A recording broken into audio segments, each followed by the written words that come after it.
Blog Talk Radio.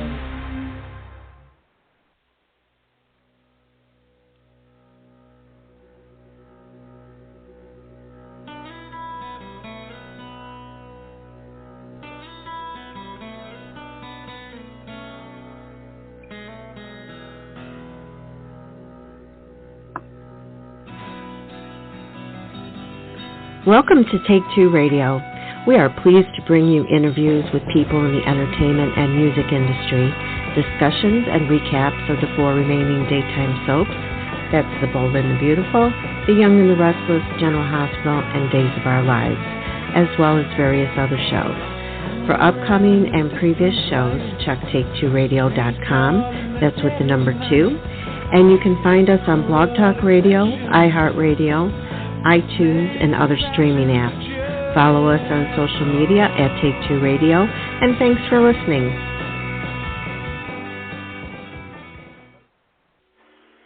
Good evening, everyone, and welcome to Take2 Radio Soaps and Review. I'm Pam, your host. And yes, I know it's not Thursday, it's Tuesday. We're not confused. Just that Thursday seems to be busy for people these days. I don't know. So, just keep track of when we'll be on. It'll either be a Tuesday or Thursday, the second or the fourth one of the month at 7 p.m. Eastern Time. And hello, crew. Hi, everybody. Hello, fearless leader. So nice to hear you, Anthony. It's been forever. Thank you. Yes, it has been an extremely busy summer, but mostly good, so that's good. It's good to hear you, too. How are things in your neck of the woods? Mine? Well, I hear you guys are having extreme heat out there. Yeah, at 12:30 this afternoon, it was 93 degrees with the heat index of 106. And humidity at 80-something. I mean, I didn't know I moved to Florida. Yeah, it's hot. Yeah, no, it's definitely hot down here, but with the ocean, my breeze that comes through, it's muggy, but it's not like what you guys are experiencing. My friends were telling me it's like overpoweringly, just like, yeah. Or maybe I'm just used to it. I don't know, but I sit out on the lanai and I'm in heaven. Suck a bone.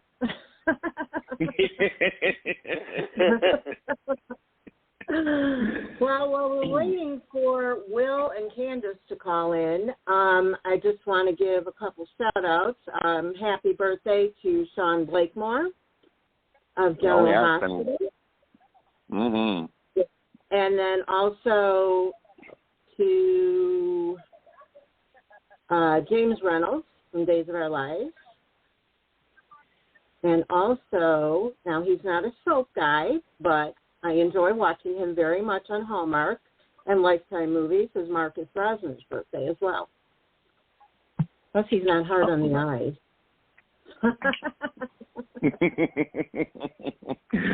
We got another installment in the Allison Sweeney Murder, She Baked series, which brought, reunites her with one of our favorites, a soon-to-be dropping into General Hospital star. Cameron Matheson, yes, exactly. We also got confirmation this week that he'll be dropping in as the presumably dead Drew. So that ought to be interesting. And Pam, one of my spies, has given me some information that a certain someone has been in and out of the studio for a few secret tapings. So, tick-tock, Peter just might not be dead after all. Okay, well, I mean, doesn't that brighten your day? It makes my heart sing, but will he be Peter? And I had a feeling he wasn't dead. But I don't know how he'll get out of the mess. I can't imagine how he would possibly get out of the mess. We've had Julian, who, of course, was being blackmailed and forced into evil deeds by his sister. We've had brainwashing, from both Cassadines and aliens. So there are a lot of possibilities on how he could possibly. We've had the brain tumor, the famous. How could we ever forget the famous brain tumor? And of course, he could pop up as somebody who's not Peter at all. Exactly. Yeah, exactly. We don't know, do we? And also returning is Melissa Reeves to Days of Our Lives. Oh, I did not see that. When was that announced? I posted that yesterday. Well, I just saw another boatload of additions to the Days of Our Lives primetime streaming spinoff, including Eileen Davidson, Carrie and Austin, Christy Clark, and Austin Peck. So that list just keeps growing. I don't, with only 5 episodes, how are they cramming all these damn people into 5 I know, episodes? everybody That's what I'm wondering. Exactly. There's going to be like 45 people in this cast by the time they're done, and they said stay tuned for more. Oh, did you guys see that Charles Shaughnessy signed on for General Hospital? Who did? Yeah, Charles Shaughnessy. Oh yeah. Oh my God, I am thrilled to death about that because I adore Charles all the way from the nanny days. I'm telling you, I just cannot wait. Is that not the epitome of the term silver fox? Yes. Mm-hmm. There may be snow on the roof, but it is fire all the way the rest down. That's all I have to say. And we said goodbye to Kyle and Oh, bo ho ho. I love her. Honestly, I don't know if I just watched with my partner the other night the movie The Father of the Bride, and I used to watch that all the time when I was a kid, and I realized this has happened to me a lot over the last couple of years, that I'll watch something or I'll read something and my perspective is so shifted. It's like, wow, did I really think the things that I thought about this movie back then? And I'm kind of finding that with things about the soaps. I think a break for this pairing, is not such a bad thing. When and if they resurrect, one or both of these characters, it'll be time with, there'll be anticipation. There'll be a freshness to it. I think it's dominated so hard that there's nothing more that they can do with them. And how do you have a happy couple on long term? So since both of them were going to leave, rather than throwing recasts at us that we may or may not like, and will the chemistry still prevail, let them have their happy ending off screen for a while. And, a year or two from now, if one or both of them, want to come back, or there's a need to resurrect the characters, it'll be easier for us to digest someone new trying to, step into. Exactly. If it was only one of them, I probably would feel differently. But since it's both of them, I'm actually kind of happy we're going to get a break for a while. What about you, David? I hear you saying yep. I agree. All right. Nothing else. One sentence in support. Wow. All right, David, you will never be my campaign manager. That was wow. I mean, I really have mixed feelings about this. No, I have mixed feelings about this because, and I was just talking to some of my friends about this, is that, the scene, which we'll talk about later, when you had Phyllis, Jack, and Nick looking at, Kyle and Summer, take that away, the characters and whatnot, you have Michelle, Josh, Peter, Michael, and Hunter. They've all grown, especially Hunter, with Josh and Michelle have grown over the years. So for that scene alone, again, they've seen this young woman grow up, and for Peter, he was a mentor to Michael. So it is kind of it's a weird feeling because, down the line they could always come back, but if they're a recast, that connection, that this is really their, a mother, father, parent relationship kind of thing happening, it is going to feel awkward.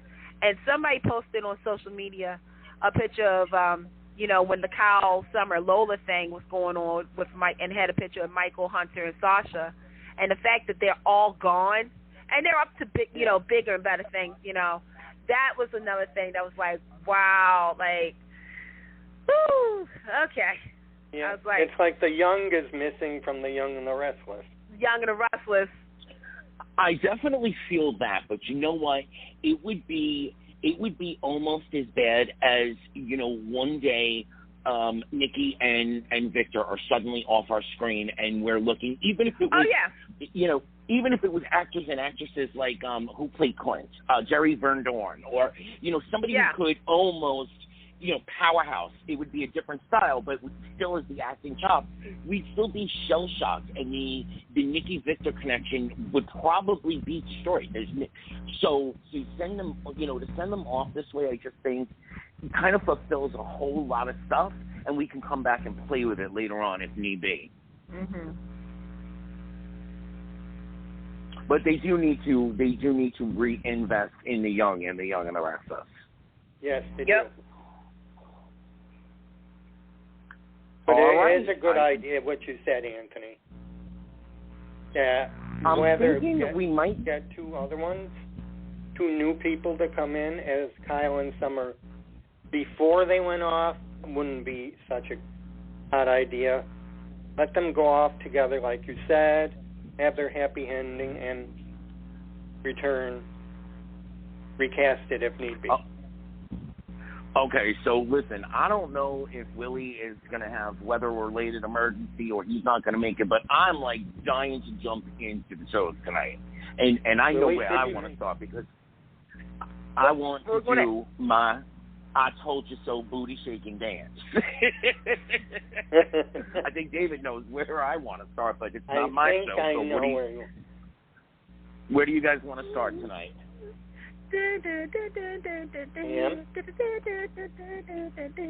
All right, so I told you so.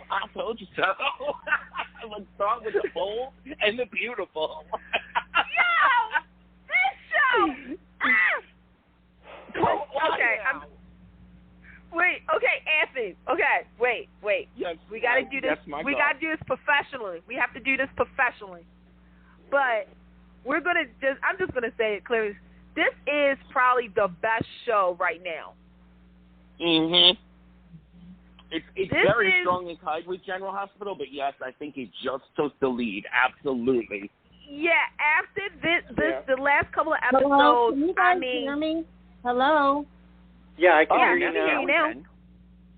Okay, because you guys were not hearing me on my headset, and I don't know why. I was trying to tell you. I want to skip over Bold because I think it's boring.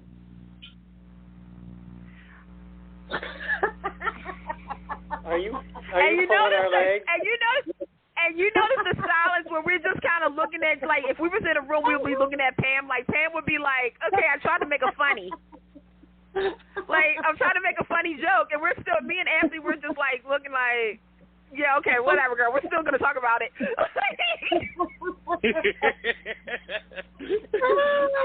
I've been waiting to do that all day.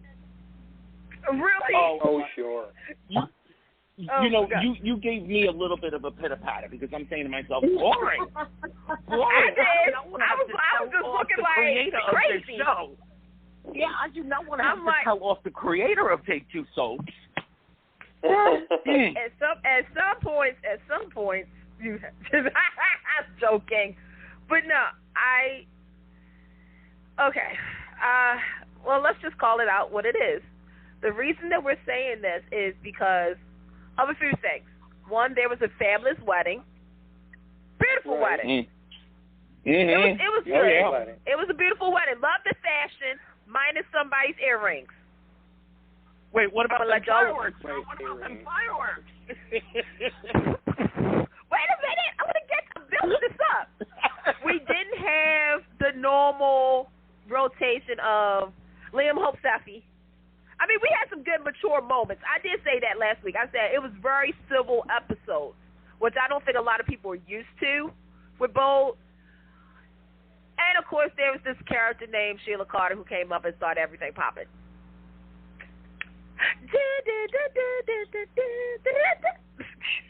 Honey, she came in on a Chinese firework barge.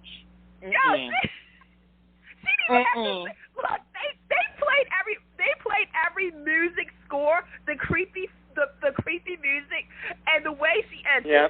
The way she entered. Now, wait a minute, backtrack, because some of us I had an issue. I'll say this. Bold and Beautiful usually don't spoil certain things. They're really good at tight lip and everything else like that. But if you saw Entertainment Tonight, I think it was last Monday or Tuesday, they pretty much showed everything of how it was going to go down, where Sheila was going to be at. And some fans were really upset about that because, again, that's not Bold and Beautiful style. No offense to the other shows who leak stuff out before, a week ahead, 2 weeks ahead or whatnot, but Bold is really tight-lipped about stuff. But, like they said, they couldn't wait. They was like, we're going to show, but here's how good, because all of us expected, the scene where, we're just going to say it, when Finn and Stephanie got married, and it was that part where the Reverend says, does anybody have any objections to this couple? Speak now forever, you hold your peace. I think the majority of us thought that she was going to pop up then. Nope. That's when I thought too. Nope. She did it even more creepier. The guest house, the boathouse. I was squinting. I'm no offense. I was looking. I was okay, I hear her. I don't see her. Where's she at? And then I'm like, oh my gosh, she's coming from the shit. I was like, this is a horror movie. I was like, y'all, seriously? I got scared. With the music playing, and then when they showed it, I was like, I'm done. I was like, I'm gone. Yeah. I was like, take me now. Hold my peace. Let me ride. I do hope this is played well. With the build-up that they gave us, it better have payoff. So, I don't want to, we don't like to bash or anything, but the last time they brought her back on Candice, I don't know, I felt like I was Sleeping Beauty, wait, which one? Yeah, Sleeping Beauty, waiting for the prince to come kiss me and wake me up, because I was like, what? She's serving mozzarella sticks. What's Sheila doing serving? But you know what? Hey, what? Anthony, I wanted to ask. Hey, Anthony, I actually wanted to address that because somebody had asked, and I mean, we joked and stuff, but a lot of people forget that actually was played into Sheila's history because that's how she met Amber. Was working at a restaurant. No, that's true. That is true. So, I feel as though I definitely feel as though the last time, obviously we all know that Kimberlyn had something to take care of. They kind of put a pause on that storyline. But I do hope, and like you said, that they don't F this up because there is so much. When I say this is the umbrella story of the year, it's the umbrella story of the year. I'm sorry, I'm going to say it. I mean, putting too much into it. I can't wait. Because I've been excited for this for a long time. Willie, welcome. Hi, everybody. What everybody have for dinner tonight? Right. We made homemade chicken wraps here. Well, that is lovely. I hope you enjoyed it. You missed the small talk portion. No, I'm kidding. Welcome to the show, Willie. No, we tried the whole show. But to take from Candice, you are right. This is an umbrella story, and the close sources have told me get ready because Sheila's return is going to affect everybody in Los Angeles and even beyond, because she's going to be doing a lot of. It's not just about Finn. She's also going to be affecting a lot of other people's stories, and it's going to be interesting. So, kudos to the writers. You're actually on the ball with this one. Well, if that little pronouncement, and I saw that too, so if that little pronouncement means what I think it means, then I really hope that they have been paying attention because there is a lot to be addressed up in Genoa City too. And it should open up cans of worms like, well, hello, she's been alive how long? You haven't closed? Okay. You ordered mozzarella sticks from her last summer? Is you kidding me? We need that. Yeah, we need that addressed as well. So, I guess people probably had heard that I was on Bold Live last Friday with Kimberly Brown. And, Kimberly did an interview and everything. And then, Casey, who's the supervisor producer, he felt bad because, we didn't come back. But we did talk to Kimberly. She said she would love it if, she could, if they could allow for her to go back to Young and the Restless, and stuff like that. Because Casey did ask, which show do we prefer her on? And on Bold and Beautiful, I mean, again, in a perfect world, I would love for Eric Forrester to call and say something, but like we asked Kim, she would love it if she just showed up and surprised the mess out of Lauren. Right now on Bold, let me just tell you, especially after today's episode, and real quick, shout out to Bold for yesterday because y'all didn't have to Zoom like that. Y'all didn't have to Zoom on everybody's face that way. That was too funny. Sheila. And then, oh my gosh, Sheila. And then today's episode, well, I'm just gonna. There was a part where OG Stephanie's portrait even got a look. Like they even gave a close up to OG Stephanie's portrait, like she was there. I was like, now this is something. The fact that Sheila Carter, like I don't think anybody understands this. Sheila Carter is coming in as more of a connected to the Forresters than ever before. Not by marriage. No. The fact that Steffi Forrester has Sheila Carter's grandbaby. Oh, good and Sheila Carter shot her mother. This is what we're talking about, so karma. That's every fan fiction come true. Everybody's been waiting for Steffi to be connected with Sheila in a weird, twisted way. No, this is what you call a soap comma at its best. Because, again, this character, considering that Sheila Carter's been in the game for 30 years, and half of it, like the last, 16, 17, she was on Bold and Beautiful. And if you watch today's episode, especially if you're a new viewer, you kind of got me and my friends were talking about this. If you're a new viewer who doesn't know, you know the name Sheila, but you're like, well, what did Sheila do? You got a whole Cliff Notes version of it today by them showing you some of her misdeeds. And to me, again, the fact that Sheila has been a target on Forresters, let's go. Eric hired her when Eric and Brooke was kind of getting a divorce. Her and Brooke were cool. Brooke made her a liaison. She never liked Stephanie. She was a nanny for Brooke for a little bit. And also, she tried to kidnap baby Thomas. Let's not forget that. And then on top of that, like I said, she did not like OG stuff. She tried to drown Stephanie. What else did Sheila did? Well, she was a huge factor, even though it was Mike too, of is Bridget really Eric or Ridge's kid? Yeah, that. That's right. I forgot about that. Yeah. Then on top of that, she did James Warlock, played by Ian Buchanan, and that's where Erica Lovejoy, a.k.a. Murray, came from. Then she had some other kids too, and including Finn. And so, and the recent, and of course, she shot, Taylor and Brooke. Right. And if you have not seen that, see. Candice, there's still that lingering question of who are the baby daddies to Sheila's kids? Okay, so all right. Well, so here's the lingering thing. baby daddy question that I'm hoping that they'll address as well. Right. Candice,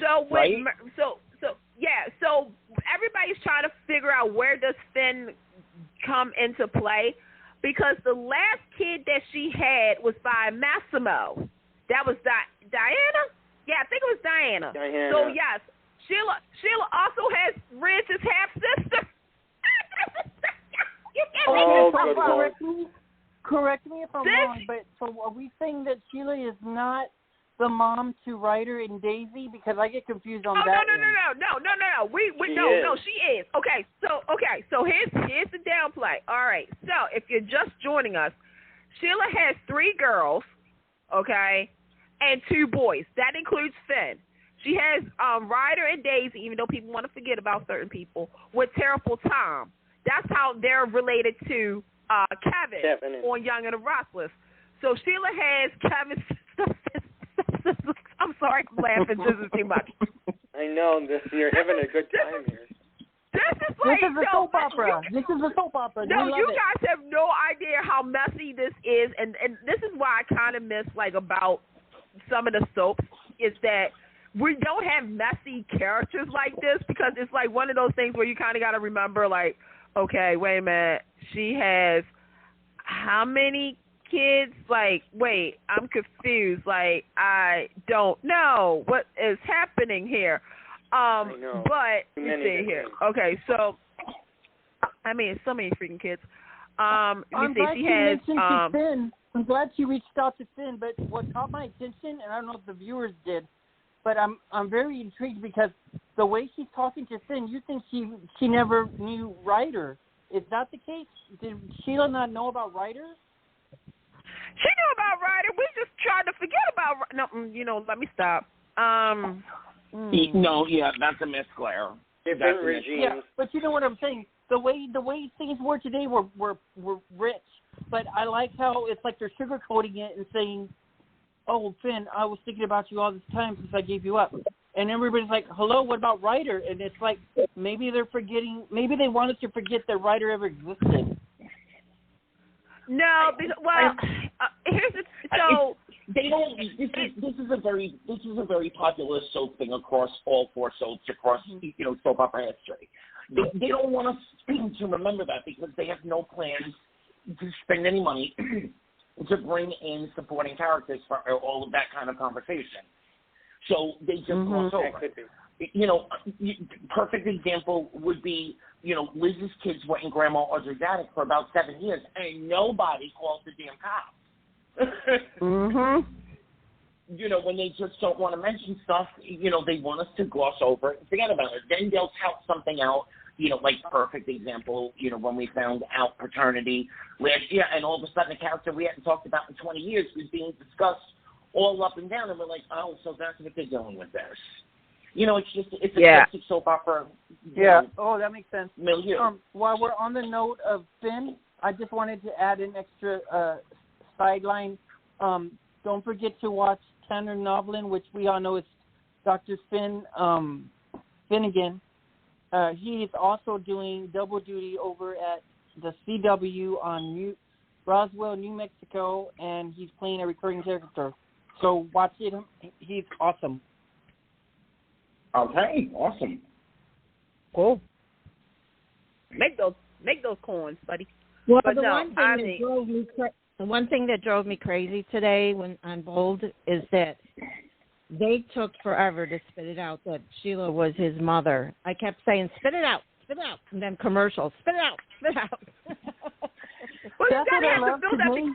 I love today the media kept saying, spit it out already, Finn. Well, don't forget, this is something that we have to put up with Bold every once in a while. Because in a lot of places around the world, they don't get the 5 episodes a week. So we get, when there's something big like this, we get a lot of character talking and what filler material that they're not actually seeing in a lot of the other markets that the Bold and the Beautiful is shown in. So to keep the flow of the show, they have to give us stuff that, quite frankly, is a little, nerve-wracking. Like, get to it. But I'm telling you, all the different faces that we saw, a lot of the other markets dropping in the glasses. 2 or 3. Yeah. You know what's going to intrigue me more is, and I know they're not trying to do a crossover just yet, but it would be cool if either Eric or Brooke took out their phone and kind of warned Lauren about Sheila being back in Los Angeles. I agree with Candice. I would rather actually see the fallout after Sheila pops up unexpected with nobody ever having made that phone call, and then later on, I'd like to see Lauren tear into the mansion and slam the door so hard that Stephanie's portrait actually drops onto the mantle and says, "You didn't think to call me?" I would love to see the fireworks of the fallout of all that. But for that would be good. Yeah, but for and now. Can you imagine Can you imagine if Lauren, some kind of scene, she was supposed to meet Michael, whatever it be. She pulls into the parking lot. She's looking for his car. He's not there. She looks down at her watch. She looks up and it's like, hello, Lauren. Yeah, and you know what else? Like that. If you think about it, and this is great writing here. If you think about it, she's returned, but I love this even more. Her return, it does connect almost everybody in Los Angeles.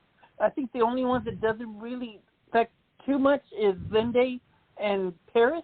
But other than that, everyone in that room has been affected by Sheila Carter in one way or another.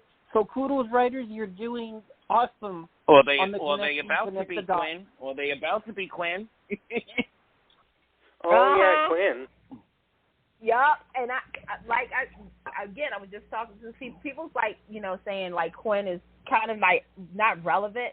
Yeah, she is, especially if Sheila finds out that Quinn kind of broke her promise, because again, let's go back to 2017. I know people forget about this, but Sheila was a big part of outing Quinn and Ridge to Eric, and Sheila told Quinn, "You hurt him, and see what happens."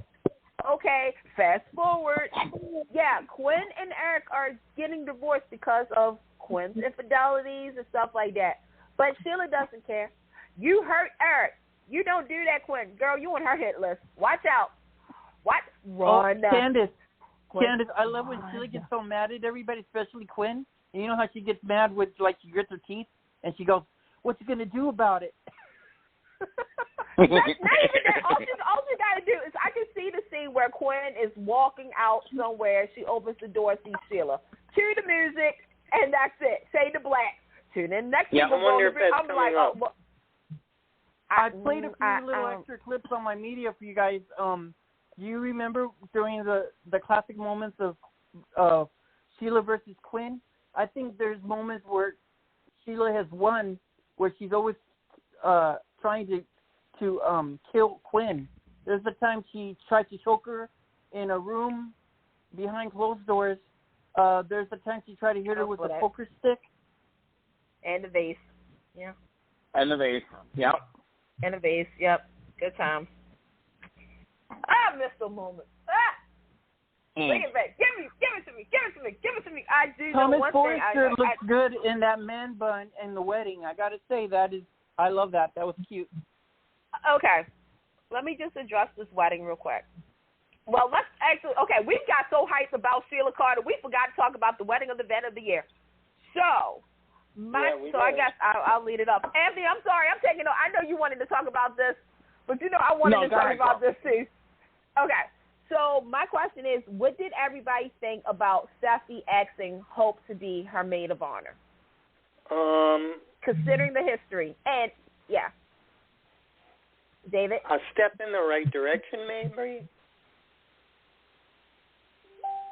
Mm-hmm. Okay. I could see. I can see why.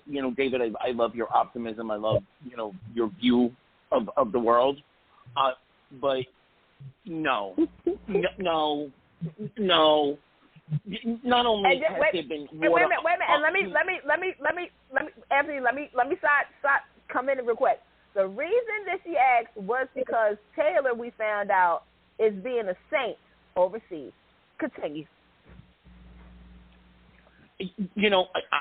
Soap opera or not, there has been so much water under that bridge that, they've called in construction crews to make sure that the safety of having that bridge still standing.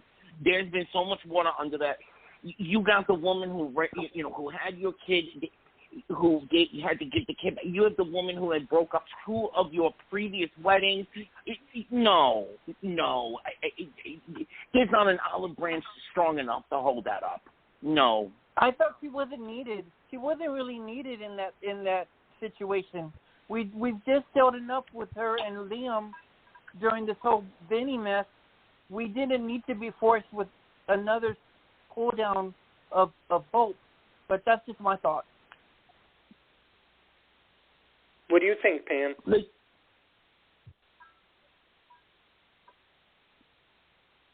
And I got to I've got to trot out an old argument while we're waiting for Pam.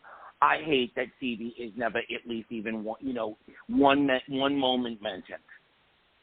Yes, I was going to say that. I'm sorry, but, The Young and the Restless hands down does the best job of integrating the memories of characters that we should not and need not be forgetting. Other soaps do it well at times, but consistently, The Young and the Restless does it the best. But The Bold and the Beautiful, when a character is not needed, or you just never hear them again. But I know, like Ivy, you really even hear about Ivy, right? Yeah, Ivy. You don't hear about Ivy. Ivy. You don't hear about Phoebe. You don't hear about Allie. You don't hear about Thorne. You don't hear about anyone. Yeah, Felicia. You barely, once in a blue moon, you get a Stephanie, or you get a get a view in on the portrait. I think they have a sister named Kristen. Yeah. Okay, that's Zende's mother. Yeah, and Tony. Don't forget Tony. Here's the thing about the Hope thing, because I kind of was going back and forth with it, but at the same time, I go back to what the history of Steffi and Hope is. Steffi and Hope has been through a lot together that a lot of people, and I was going to put Thomas, but considering the fact that it was just, them two, they've been sister frenemies for a very long time. And, like Steffi said, to Liam and to Hope, it's so much drama, and everything. And because really, and it's sad kind of that Steffi doesn't have anybody else. That's but the she's thing. like, okay. And I mean, and the thing is that we talked about this, and I'm gonna mention something that happened today about it. We all know that we, the fans, have been waiting for Taylor to come back, because it's ridiculous for all of this stuff to be going on with her kids and the family, and Taylor is not around. And, whatever is going on behind closed doors and whatnot, and I'll say it like that, on both parties, it somehow, some way, there needed to be a recast. Okay? I'm just saying. However, why can't they do that, Candice? Why can't they just add a temporary recast? They've done it in the past. Well, the thing is, Days of Our Lives does it very successfully, so to speak. Here's the thing. Well, go ahead, Anthony. Here's the perfect casting. Have Leslie Ann Warren from the movie Clue, have her come in and play Taylor for a couple of days. She's still stunning. She still looks like she's 40 years old. Have her come in and play Taylor for a couple of days, in and out, some impactful scenes, bang, bang, boom. Let's go back into the vault of other soap opera actresses who could come in and take, stunt casting, beg, plead, and do what, get on your knees and grovel and get Susan Lucci to come in and play Taylor for a couple of days. And grow the mind. Kristen Alfonso would make a great Hope. I would have said Kristen Alfonso or Noelle Beck. Here's the thing that I've noticed about Brad Bell, and I'm gonna say with various people, there was a past, obviously. Brad Bell doesn't like to recast. I know. He does not, and I mean, I know he recast, Thorne with Ingo and with Thorsten as Ridge and stuff like that. But really, in the last couple of years, he really hasn't recast anybody. He likes to keep everybody OG, which, from a fan standpoint, that's smart, because again, you if you've been with these people from day 1 or day 28 and stuff like that, you're so connected to them. And the thing is that, as we all know, some recasts don't work, especially when you have scenes like these emotional scenes. Look, like somebody said, why not just put a black wig on a mannequin and from behind say it's Taylor? Hey, Taylor, what's going on? Mommy! Stuff like that. But it's kind of ridiculous. Now, today, if you watch today's episode, you probably got a little glimmer of hope, because instead of, how they usually, like, if they don't want to address the actor, like a flashback, they kind of blur it out, or they'll show whoever is still left on the show in the flashback. They showed Hunter as Taylor when Taylor got shot. So, could there be a glimpse? Could there be some hope? Should we prepare? Like, should we get something together? Like, it just felt like, okay, you can show Hunter Tylo. We need Hunter Tylo back for just a split second. Because can you imagine if Taylor finds? I mean, I'm pretty sure she knows, that Steffi's married, but to who Finn is connected to? Oh my God. That should drag her back. That should drag her back on a broom. What happened when they recasted Thorne? Was that like a rush recast? Because it felt a little off. No, it wasn't. It was very careful, and that was a very it careful. was a very careful and non-calculated. Yeah, it was a timing. It was just wrong. Procedure. Yeah. Yeah, it was just wrong. Yeah. But I want to just go back to Hope is the maid of honor, and then I think we should move on to the Young and the Restless. But the only thing that would have been worse as Hope is the maid of honor is Steffi turning to Brooke and saying, you've always been my second mother. Please stand up for me. That's the only thing that would have been worse. Even pulling the portrait down off the wall and saying, Stephanie, Grandma Stephanie is going to be my maid of honor in spirit would have been better than having Hope. I would have took that. It would have been better than having Hope as the maid. Yes, or Pam. Yes. And wait, and real quick, it was that. I'm gonna tell you something. Even though we knew Kimberlyn was coming back, the surprise for me was seeing Allie Mills back as Pam. Because I didn't suspect that. I didn't. I was so happy given all that she's been through. But that little comedic, sense of humor when she got she played every emotion like that. You had the comedy with the dress and the lemon bars, and then the emotional pull of seeing. But seeing the portrait. There's also history with Charlie too. So there's that beat to play as well. Well, I mean, for just that moment, I just, and it just felt like, again, like I said, last week was very much, everybody was very civil to each other, which I was like, okay. You had two characters that kind of spoke for the fans, Hope and Lee, of, saying, well, we don't know much about you, but we like to get to know you. Oh, I would love to know more about the Force. It's like, okay, we got two characters that's representing new viewers who are just joining us. I mean, everybody has been giving Thorsten K his props. I gave him his props, and I'm going to do it on this show. When Ridge did his toast, did his speech at the wedding about how Steffi will always be his little girl, and pulled out the picture, I'm going to tell you something. That's a parent move right there. I'm not a parent, but I know a lot of people. Because if there is something about when your kid gets married, even though it's the upteenth time, they will always be your little girl, and all you want for them is to be protected and whatnot. I'm going to say it right now. This probably was one of the best weddings of 2001 so far on soap, because it was I have classic to agree Bold. with you 1,000%. And I'm just going to throw it in again. I'm going to say this. I'm going to beat this drum till the end of time. There should have been one quick nod to Phoebe, especially especially with the speech. But no, I do agree with you. This has been the best wedding so far. There was a nod to Phoebe. Maybe prior to. What did I miss? Not at the wedding, but prior to. Because it showed that she was thinking about her, and her and Ridge were talking about her. What did I miss? I saw the whole show. What did they say about? I thought that was. Oh, they did mention Phoebe. I must have missed it. Yeah. Yeah, they spoke about her. Oh, okay. Her then, too. Phoebe too. Because I know you're missing your sister. Making us know it's Phoebe. But no, I missed it completely. Oh, my God. Okay, maybe I missed it during commercial break or something. Okay, that makes sense. Thanks for clarifying. All right, folks, we already did speak a little bit about Summer and Kyle, but we're going to jump over to Genoa City now.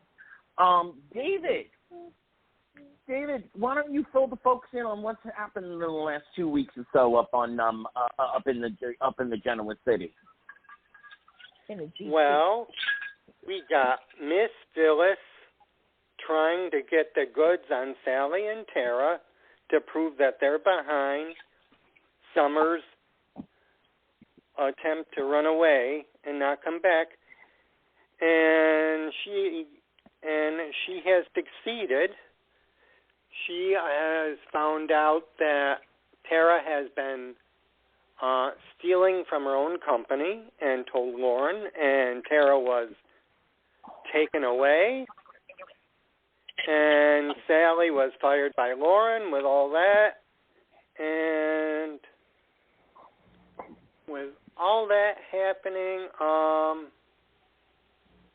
I think that was probably one of the highest points, except the big thing was with Kyle, and we know it's television, that he was in Genoa City once, and then the next scene you see him in Milan. So we know that's the magic of television, and probably the next room or something she's in. But that's about where all it stands. We have Ashlyn, who has decided to go back and try the treatment so he could prolong his life a little better, so he and Victoria can have some more times together. And that's where it is with me, guys. I've got some exciting news, some little tidbit for you for Young and the Restless. There's 2 major returns that is set in motion. One is coming soon. The other one will be in the holidays. Also, Chance does return, but in a shocking way that nobody expected. So look for that. All right. So there's a lot to unpack here. I will give Young and the Restless credit. I think that they have tried to put the juice factor back in, so to speak. I think they are. Oh God, I want so badly to just be completely invested. I'll say it for you. Go ahead, girl. Okay, so anybody who's known me knows that I've been having an issue with Young and the Restless for the last couple of weeks. My thing is that you have all the ingredients, Young and the Restless. You have all the spices to make a great dinner. But there's like 1 or 2 steps that you're not following to make it a really good meal. The last week and this week with Phyllis and Tara and Sally and all of that, that was one of my highlights. The second one was Victoria and Ashlyn. The rest of the stuff on the show, no offense, sucked. Okay? I'm not invested in the Amanda storyline. Even if you have a connection with Victor Newman in it, because Victor Newman is the Young and the Restless, sorry, I'm saying it right now, that didn't make it interesting for me. The Mariah stuff, no offense, I said this probably a couple of times, and it's sad for me to say what I'm about to say, but that was the only way I was going to see Tessa. I feel as though, like, I don't get it. It's like, okay, you had, like, Phyllis finally stopped acting like Lisa from As the World Turns about the whole, being a nosy body who's running a hotel. Like, she was actually acting like Phyllis. The fact that you have 2 wannabes in the fact of Sally, who, yes, Young and Restless, y'all need to write her the correct way. I mean, I know that this is sort of how she was, but she's not all the way like this. With Tara, no offense, but girl, bye. Like, there was some, like, discombobulation of the characters. But, yeah, with Young and the Restless, it's like, y'all are trying. And we can't fault y'all for that. And that's why I said, like, I'm not one of those fans that'll be like, okay, y'all ain't giving me what I want. I'm going to start watching the show. No, because at least y'all giving me 2 things. Now we're down to 1. So it's like, all right, with this Victoria and Ashlyn thing, I want to be completely honest. I like it. I like it a lot. But I'm worried. I know, they're cute. They're cute together. I'm so worried. I agree with you 100%. I'm so worried. Say it, girl. Say it. I'm worried because my thing is, first and foremost, with Ashlyn. Ashlyn was supposed to be this big baddie, right? But he's not a big baddie unless y'all are hiding it. And y'all making him con in some stuff. Like, I can see con artists so clearly, like, hey, you're a con artist, Ashlyn. because I can see him playing on Victoria's emotions. However, I need for Young Restless. Hold up, because you and I both know this is exactly what happened. They brought him in based upon the characters that he has played up to this point, and then they realized all the different chemistry and what this man can actually do. They underestimated what they could do with this character, and halfway through the storyline, they have backtracked and changed it. He was supposed to be there. He had every hallmark of it. And then you know what else they did? They gave some of Ashley's character traits to Sutton. Yep. So anyway, with Victoria, so they kind of it's interesting how. Okay, I'm so glad you said that too, because I was like, all right, I need somebody to be with me on the same page. With Victoria, okay, writers and Young and Restless, hear us out, okay? Seriously. If you do not have Victoria playing this man like a fiddle and truly be Victor Newman's child, because Victor Newman would pull something like this, okay, then I will lose faith in this, okay? I need for Victoria, because I was like, all right, given Victoria's history, right, okay, she's always wanted the approval of her father. She's got it a couple of times. I'm not saying she hasn't, okay? At the same time, she also wants to prove that if something ever happens to Victor, knock on wood, she can take over the empire. Exactly. Because right now it is because Victor already gave Adam his own thing. Let the record show. That's where New Man Media is. That's Adam. But Victoria needs to step up and show out, and that's why I'm hoping when she talked to Billy, because I was like, okay, this is an interesting scene. When Ashlyn had his medical situation, and Billy was going to run an article, and Billy is figuring all this out because he knows Victoria. See, that's the thing. You may know somebody, but do you really know what they're thinking? And when Victoria was saying all this stuff, I'm like, okay, she knows that Billy would actually, I don't know, she knew Billy was going to say something. I need for Victoria not to be, going in this with seriously. I need for this girl to be smart enough to be like, okay, I may be Victoria Newman, but I'm going to show him who's boss.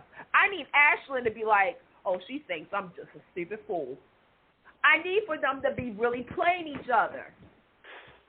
Yeah, if it's magnets in the wall or if she's slipping a serum, I am willing to suspend disbelief to something crazy that she's actually causing Ashlyn's symptoms, and it's not even real. And bam, complete oath. I'm willing to accept as far as they want to go, as long as it's them both thinking that they're playing each other, and bam, we see the ultimate Victoria takes a Victor moment, where she finally comes out of the shadow and says, yeah, I'm capable of all this. Look at this. Bam. You know what? I wouldn't be mad at it. I wouldn't be mad at it at all. Because Victor has done some stuff like that, and that's why I say, me personally, okay, yeah, Victoria and Ashlyn, Victor hired the look-alike of his dead granddaughter to play the ghost to drive that is true, and people forget that. And people forget that. Yup, people forget that, and also look, he had a man in a cage feeding him rats. Yep, once upon a time. Y'all was there. Yes. Y'all saw it. Y'all knew. I was around. I think I was somewhere. I don't know. Don't forget, Victor also brought a look-alike Patty back to Genoa City too. True that. Yeah. Okay, True. so I'm gonna direct to the next. Sharon, Adam. I'm so done. I'm so done. I've got a question on the Adam situation. Do you all pick up that they're trying to do a test market chemistry between Adam and Chloe? Okay. That wouldn't interest me. Go ahead, David. Okay. Adam and Chloe wouldn't interest me. I said this. Oh, go ahead, David. Yeah, I don't think so. I don't think that they're a viable union.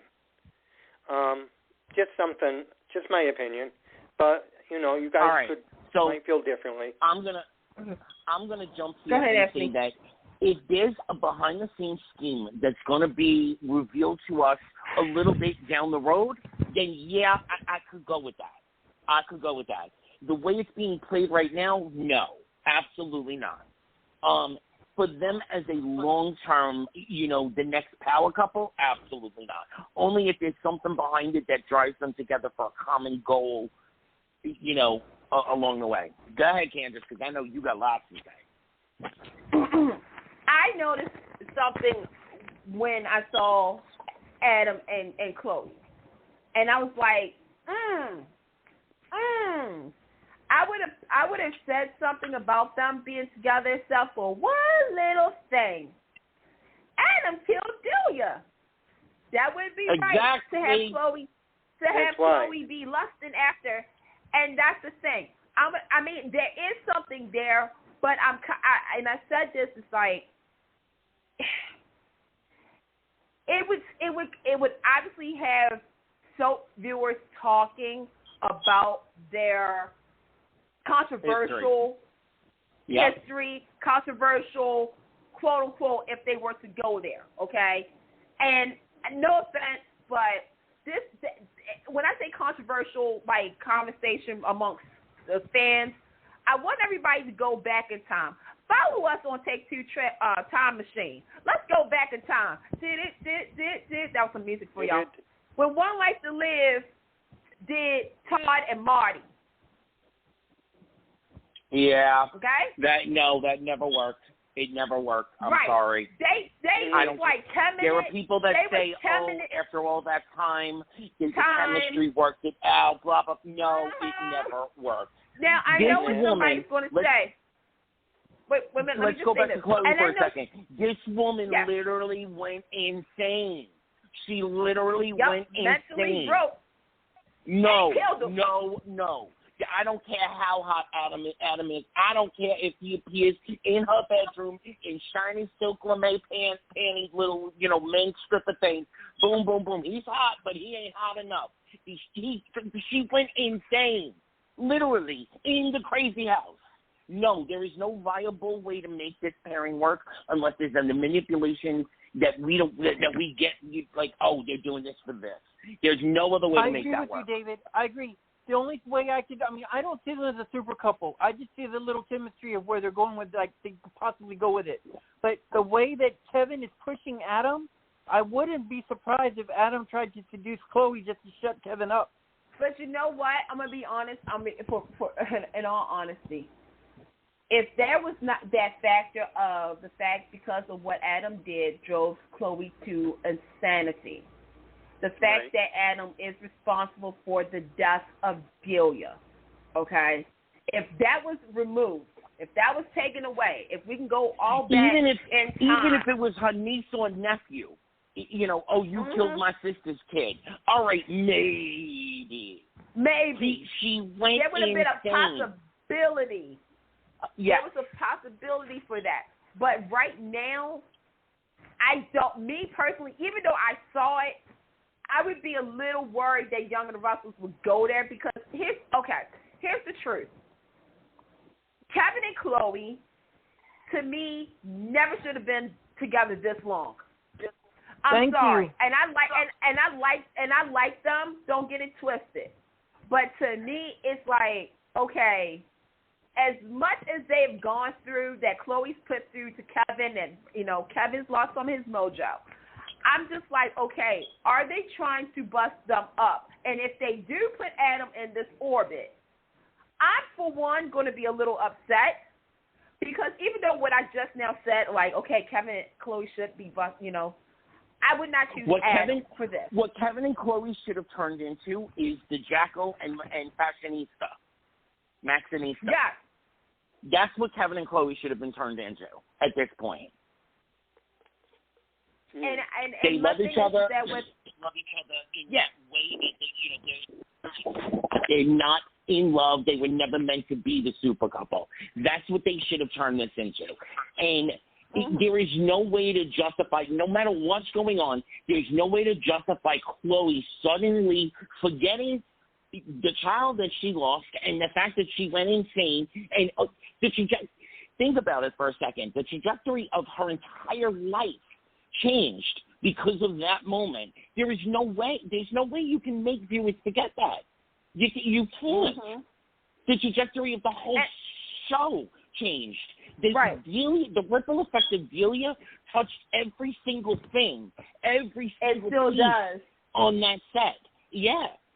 From candlesticks to the kitchen sink. There was nothing about the Delia storyline that didn't ripple across the entire canvas.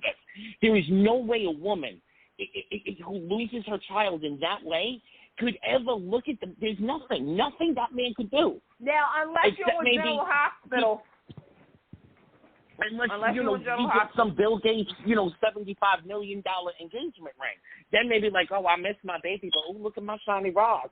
No, I'm kidding. I'm sorry. No, you're in General Hospital. But no, I mean, and now that we had Sally, because now we had Sally and Chloe kind of in orbit, because I guess Sally's going to be working with Chloe, and that's going to be interesting having Sally, Chloe, Adam. Now, see, I could see Sally and Kevin. I really could see Sally and Kevin. See, I see. Okay, well, I'm thinking she's going to try for Nick because Adam and Sally. I was going to say Adam and Sally would be hot. Yeah, because again, me and my friends, we were talking about Sharon and Adam, like as we started this with Sharon and Adam,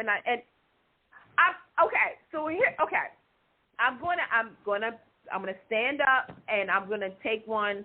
Even though I don't ship, you guys know I don't ship. I ship old school stuff, but I will say this about Sharon. There's a lot of people who says, okay, let Sharon and Adam have their time. And here's where I stand.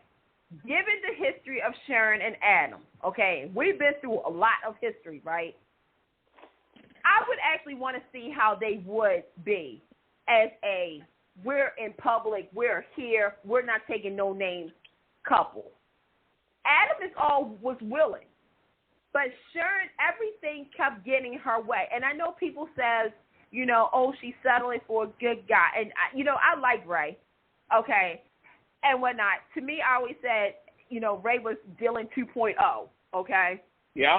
With Sharon, she is such a people pleaser, but I'm going to be honest, the way they've written Sharon is a far cry from what I wanted her to be. Because to me, okay, you already know people are going to talk, okay? You have Ray who is telling you can't do this and that. No offense, Ray. I understand y'all two are married, but she also has a life. She had a life before you. So she can't tell you who to, not hang out with because, well, you're going to probably do it anyway. Nick is concerned about Sharon because of three very good reasons. One, her mental state. Two, she's the mother of his kid. Three, they're close. They've known each other since they were teenagers. So, of course, he would be looking out for her. The other factor was Faith. Faith, we all know, plays a big part of why Sharon and Adam could not get together because of all that stuff back in 2009, okay? But Faith forgave Adam, right? Sharon had a talk with her. Adam had a talk with her. So that roadblock is gone. Sharon's only reason that she's not going to jump his bone is because when she turns around and looks in the mirror, that's who is stopping her. She's so worried about everybody else. And it's like, you're the only person that's standing in your way. Me personally, if a Young and Restless writer, go for it. See what happens. And here's the problem, and I'm going to say something. This is going to sound so old. This is not a bashing. I just want to point this out. We all love these shows so much that it gets sometimes to the point where it's just like, okay, please, somebody hear us. We're saying, please do this. Please kind of help the show out. Put the extra seasoning on this potatoes or the steak or ice cream or something. I don't know. But don't you feel like the moment is like it's beyond past? But even with climate change, we've got 10 years to change to fix the world. Yeah. I feel like they've played with this so long that they're past due, that they've got literally 10 shows to make us somehow reinvest in this, or they've blown it. I feel as though like they could manage to do it if they did it right. See, you have. Oh, how can I say this? In order for it to work. You said it. Yeah. You said it. She needs to have a moment, I survived cancer. I survived my daughter getting stalked. I have Right. You know what? I had bipolar. I did all this. You need the money. I'm tired of making everybody else happy. I'm going to get mine. But see, yeah, and that's here's the only thing, and I'm way going to it be would honest. And because somebody said, "Oh, Sharon was never like that." Okay, see, here's. Yes, she was. When Josh Griffin was there and whatnot, he kind of wrote that as Sharon. Okay, when Jill and Chucky was over there and everything, she made it a priority, especially when she was Mrs. Victor Newman. Yes, folks, it happened. I know y'all want me to pretend it didn't, but it actually did. Apparently, I must have really blacked out. But the thing is that, okay, in order for Sharon to do all this, there's got to be new blood, right? Who's the new blood? If you say Chelsea, I'm going to laugh at you. If you say Phyllis, I'm going to laugh at you. No, that's why it's very interesting that all of a sudden you got Sally in this orbit of Adam and Chloe. Yeah. So to me, it's like, okay, here we go, because me and my friends were saying this, is that can you imagine if Sally and Adam, or even Sharon, I couldn't say, because the main thing is to see how Sharon will act when she sees somebody new around Adam. And Adam kind of giving this person the time of day versus giving the time of day to Sharon. Because what they say about that, if you start spending time with other people, your jealousy will start to emerge. And I don't need Sharon to cheat, because that's how it would actually go. Look, okay. Josh and crew, attention. Don't have Sharon cheat on Ray. And I'm going to tell you why. No. Yes. Because to me, you need to be mature about this, because there was a dialogue, I don't know. I'm gonna give kudos to I think it was you, Janice. Shout out to Janice over the writing team. When Ray has said complete honesty, be honest with me. And Sharon says, I am honest with you. And he said, I don't think you are. To me, he was giving you an out, Sharon. You didn't take it because you were afraid. You were afraid of what other people was going to say about you breaking up with Ray to go with Adam. My thing is that please just have Sharon, like, when Ray sees Sharon, like, from afar. I'm picturing the scene here real quick, and then we're going to go to the next show. And then you have, Sharon looking at Adam and Sally. I'm just going to put Adam and Sally together, y'all. And then Ray sees her. And then Sharon looks at Ray like unexpectedly, like, "Oh, hey, you caught me. I have to fess up now. No, she's gonna try to play it off and say, "Oh, I was just, what time is it?" And Ray says, "Are you upset?" It's time for you and Adam. Yeah. Like, are you upset that it's not you? Have that conversation where Ray even feels like he's beating a dead horse. Like, you constantly, Ray, you've been trying for the greater good. Sharon, for the greater good, you tried it too, especially when you thought Ray was going to die. But let bygones be bygones. Like, Sharon, if you've learned anything, know that Ray is still going to care for you, but just don't cheat on him. Because that's look, he's been hurt before. And to me, as a Sharon fan, I would be really irritated if that happens. So, Young Rustlers, you can do whatever you want with those ideas. Yeah, so you can do whatever you want, Young and Rustlers, with those ideas. Make sure you credit me, though, and Take Two Radio, and we would like our chat. Venmo, please. There you go. Candice, why do you think that Sharon isn't acknowledging Mariah's disappearance like the others are starting to pick up slowly? Why do you think she's just not pinpointing that as a mom she'd be worried about her daughter? Okay, why do we have to talk? Okay, I'm gonna just do the story real quick. And then because this is the irritating storyline. I don't know how everybody else feels, but this is the storyline that's really irking my soul. Yeah, because I can't wait to find out who it is. Okay, the reason that Sharon is not doing this is the same reasons that fans don't like the storyline. Nobody cares. I'm sorry. Like, I mean, mean, granted, Stitch is back. Sean Kerrigan's back. You know, he's going to be on there for a while. I miss Stitch. Love you. But to me, this storyline has nothing. Like, okay, we know how this story started. We had another character. The character is no longer on the show. So they could have done 2 or 3 things. The sad thing is, like I said this on this podcast. Yep. I said, you have Abby, who wasn't really doing much. Devon, I know everybody's like, oh, he was with Amanda. Okay, guess what? He wasn't doing much. And you had Mariah, who was starting to become the freaked out. Like just a preacher. Like she was always there to give you advice to here and there, stuff like that. But she had nothing to do. So you group these three characters up. Yes. I wouldn't even give her that title because at least Robin Scorpio was interesting. Anyway, on a good girl, yes. I mean, no shade to the actor, but to me, it's like Mariah. Like they've done so much like blah boring stuff with Mariah. Like all of a sudden, Abby and her are best friends forever. Give me a break. But like I said, the fact that you have a surrogacy storyline and you integrated Tessa, let me tell you, that's where your money is right there. It's Mariah and Tessa. I don't know about anybody else, but I felt as though this story should have been more centered on them than anything else. Okay, Mariah is kidnapped. Oh, poor us. Who could it possibly be? Okay, the red herring is Stitch because Stitch lied and he's not the chief of police. Chief of police. That would be funny. The chief of hospital. We know now. And Anthony and Will, I have a question for you. Mm-hmm. Who do you think it is? What about Nina? Do you think Nina's behind this? I'm not going to say who it is, but I can tell you this: it's not Stitch. Well, that's what we said. Stitch is too easy. Look, in a perfect world, and Anthony, I'll let you know after me.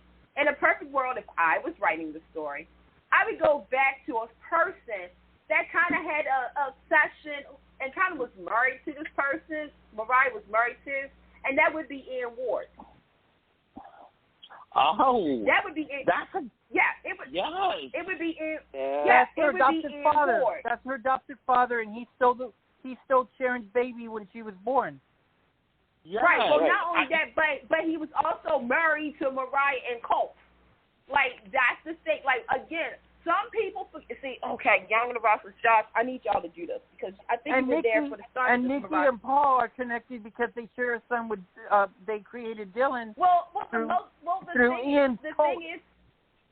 The thing is that it has to be somebody who is relevant in the fact of this. Who first and foremost this child represents. This child is a Chancellor Newman mixed with adopted Winter's blood. Well, actually more Chancellor. Wait a minute, I just thought about that too. Okay, we can let that go. And you also do have Mariah as the incubator, right? But the thing is that a lot of people are saying that it can't be Ian Ward. Let me just tell you something. Again, I don't know who it is. I want to be surprised because I need for this to be a surprise. Because if this is not a payoff. In jail? But okay, hold up. Let's not forget that we're getting actual Chance back on canvas. So you know the Young and the Restless. You know the history. Do not be surprised if it turns out that there's been some tomfoolery with Chance all along. I'm going to be... Okay. All right. David, you're getting warmer. If they say... That was Anthony. That was Anthony. Here's the thing. Oh, because sorry. I was thinking about this. I wasn't sure. I thought it was David. All right. Good job, Anthony. You're Here's warmer. The thing. That's what I'm thinking. I'll finish that up next on our next show because I'm pretty sure I know where this is going. Go ahead, Candice. I mean, if they bust out say that Chance is working with Ronan, I brought Ronan into this. Yes, I did. I brought him in here for a simple fact because I'm okay, it has to be some. I mean, again, the shock value of the history of Mariah would be Ian Ward. Yeah. For it to be Nina, who's working with Chance, who also we got Ronan into the mix, and I brought him back for a very good reason. I'll tell y'all next week why I said it. Yeah, me too. I would be a little disappointed, but at the same time, I would need explanation. Does that make sense? Like, if you're going to do this and whatnot, you're going to need to explain certain things to me as a viewer. Because if you just say, guess what, it was us all along, and be like, okay, the next morning they all come to the GC latte shop or something like that. I'm going to need some explanation on why, what, who, how, what, how, not about it. Candice, nothing is as it seems. That's all I'm going to say. Exactly, and we're going to get references at least, but hopefully it's opening the door for another legacy character to come back. Mm-hmm. Willie, you know who I'm talking about? Oh, I know. I'm really excited. I'm very excited. I know where we're going with it. Yeah, exactly. But see, like I'm saying, like right now, like with Young and the Russells, I'm gonna be honest. Some of these stories are make or break deals with the fans. And this is, like I said, the baby storyline. If that's gonna be your next big like pull-in story, we need to start pulling now. Right now, because you already wrapped up one storyline with Tyler Summers. Candice, on a quick note, I was told this Mariah story was a baby storyline. I was told it's kind of like a mini Umbrella storyline.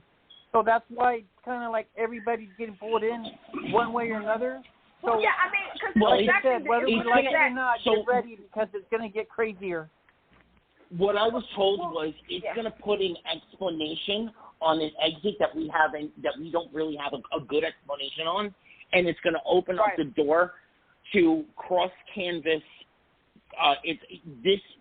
What we think the baby will be is going to be nothing like what the baby will be, and it's going to cross canvas, and it's going to revisit an exit, and that's why I say that certain legacy character is probably going to either reappear as a recast, or behind the scenes they're actually speaking to him.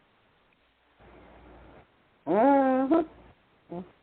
All right, let's go over. Willie, okay. You know, we haven't had Days of Our Lives because of the Olympics, so catch folks up on where we left off with and then today's episode. Without full disclosure, I haven't watched today, so I don't even know where we picked up with. I even remind folks where we left off. I can help you a little bit. Go ahead, Will. If you need me to, okay, we've got it's a lot. We got Ben and Sierra that are at the cabin. Ben has set everything up to purposely kick off Sierra's memory of her getting her memory back, and it's kind of cute because they're reconnecting in a new way, and this is exciting on the Sin, the Sin fans. Okay, the other part is, Sammy. Okay, this is cute. Lucas runs into the mansion screaming, "Sammy, Sammy!" And EJ's right there, all nonchalant, and he tells him, "Your mistress, she's not here no more." Then you got Gabby and Philip, and they're just discussing sort of business. But here's my question for you. I can't believe they don't have the chemistry with Ava and Jake, because today's scenes, they're talking together, and they're in I think they're in the kitchen or something, and you can see the chemistry between them. I'm like, they could have put them two together. So, yeah, that's where you're at with Salem today. Okay, so I have to say something. A couple months ago, we spoke about the Ava, Rafe, Nicole triangle, the chemistry that was there, blah, blah, blah, blah, blah. I absolutely agree with you that there's chemistry between Ava and Jake. I would love to see something in that direction. But what happened? Ava's been relegated to the back burner. So what's going on there? You can't just throw all of that at us and then leave us, with no resolution. David, I think they did it by accident, but I'm picking up. They kind of gave it a back burner because you've got Nicole versus Sammy over the EJ and Eric affairs that they've lost their husbands. So I think it kind of took a backslide. Once things pick up, I won't be surprised if we get Ava and Jake, because as you all know, this is just a little spoiler, but we already know what's going. Since Nicole lost Eric, we got Rafe comforting Nicole, and we all know how Ava's going to be taken to that. Candice, does it all flow for you, or do you feel like there are beats that have been missed? It's been missed, for sure. Okay. This is actually one of those stories I don't care about. I'm gonna try for the. I mean, I watch, but I do feel as though there's certain beats that hasn't been played, and okay, I'm just gonna say it. I love Tams, I do, but to me, she's not playing Ava. No, she's playing. She's playing the sister. Yep. They watered her down. Yep. They watered her down a little bit. Willie, did you watch it when she played Nicole's sister? Did you watch it when she played Nicole's sister? Yes, that was awesome. She's playing the character much more like Nicole's sister than Ava ever was. And yes, there's growth, and a character can grow, et cetera, but a character don't make a 180. Not Ava. A character, no, not an Ava character. They don't make the 180. I agree. So even when Ava's talking to Trip, it sounds like she's playing Nicole's sister. Exactly. I'm like, where's Ava? And I have to keep telling myself, I'm like, okay, Ava, Nicole, Rafe. Ava, Nicole, and Rafe. Ava, and Rafe. Ava, and Rafe. So, like, yeah. I'm going to jump off to the actual spinoff because I have to know what you guys think. Eileen Davidson. Is she playing any of the Banks characters? If you guys didn't know, get ready. Make sure that you all have Peacock TV because I've been ready to tell you this. This September, Beyond Salem will debut on Peacock TV for a limited run, 5 episodes. All of your favorites in Salem are going to take different adventures, and there's... Well, before you got on, Willie, we were talking about it because there's like 45 people attached to this 5-episode series now. Pretty much. And they say, wait, and then they have the nerve to say, more surprises coming. How many more people are you going to fit into 5 episodes? But you know what? I'm going to be honest with you. This is, you guys know how I've always said about them, promoting Days of Our Lives and stuff like that. First and foremost, I got to give it up to the Peacock PR people because they're promoting the mess out of it. Even before the show comes on. It is everywhere. The fact, like, everywhere you turn, it's like, during the Olympic break, I know Dave's fans were sad. I know you guys were sad. And I joked around. I said, oh, my gosh, like, you guys couldn't have lived 3 months without your soaps or stuff like that. But each day that while the Olympics was on and, go Team USA, Dave's, like, Beyond Salem, I'm not even going to say Dave's, but Beyond Salem was coming out with casting news left and right. And what I loved about this, take note. Bo, you already know what to do. But other shows, listen up. When somebody posts something on social media, like Lisa Renner got a lot of flack for what she posted Eileen Davidson, because they was like, oh, my God, were they supposed to do that? 2 minutes later, Peacock released a statement. Eileen Davidson is joining Beyonce. I was like, you know what? I'm done with all of y'all. Because y'all, like, on top of it. I'm so in for this show that the show, and I mean, if y'all saw the original tweet, which was deleted, but then 5 minutes later, I retweeted it. It's scheduled for September 6th. We're not that far from, okay? 6th. And, Deidre already filmed, Drake and stuff like that. The fact that you do have a mixture of old and new characters, and they're sharing the same storyline, and it's a 5-episode arc. First and foremost, perfect, because you don't want it to be too long, but you don't want it to be too short. As long as it's attractive. I mean, we also heard, they had to do it. I mean, they did recast Sunny. I'm like, oh my gosh. Like, to me, we got Wilson, we got Carrie and Austin. The last time we saw Austin, he was trying to put Mac Daddy on Abby. He was trying to get with Abby. Yeah, I right? love that concern. I can't wait. Yeah. And then then we got Tony and Hannah. Here's my original question, though. Here's my original question, though. Eileen Davidson, she can come in as the scullery maid. She can come in as the vicar's wife.